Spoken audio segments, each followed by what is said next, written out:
Okay, man, here it is. Brake cleaner from AutoZone.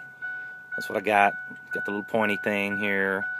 We're going to crank up the truck here in a second, and I'm going to spray this stuff, and you can tell me if I'm hitting the right places or not. So, let's do this. And of course, it doesn't sound too bad of an idle right now, but it is high. You're not going to be able to hear me talk. So here I go. Here's the IAC here. I'm going to spray around this area here. Looks like there's some busted gasket there.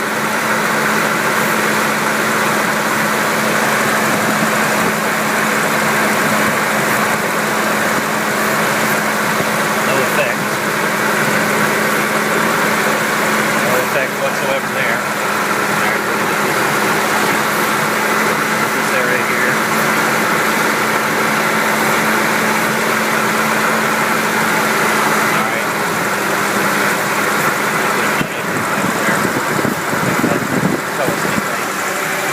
Okay, we're not going to mess with the mass airflow right here because she said it shouldn't matter. I'm going to go around to this side.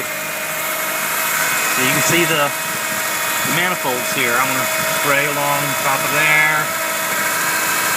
spray under here. I don't have a whole lot of places where I can aim. You can see the throttle spring up in there. I don't see any gaps or places for a vacuum though. I'm just wondering if there's something I'm missing somewhere.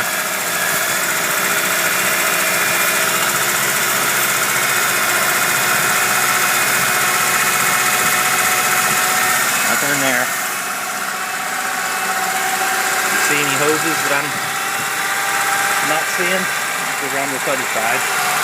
And try not to slip in the ice here.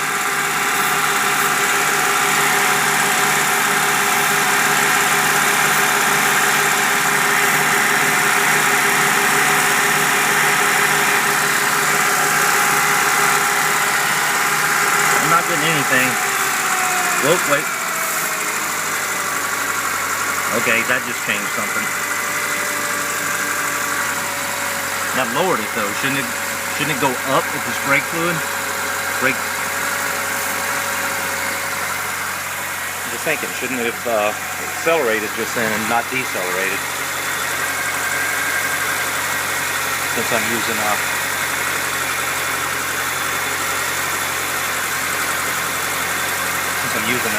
brake cleaner. Staying down. Still probably a little high, but it definitely lowered its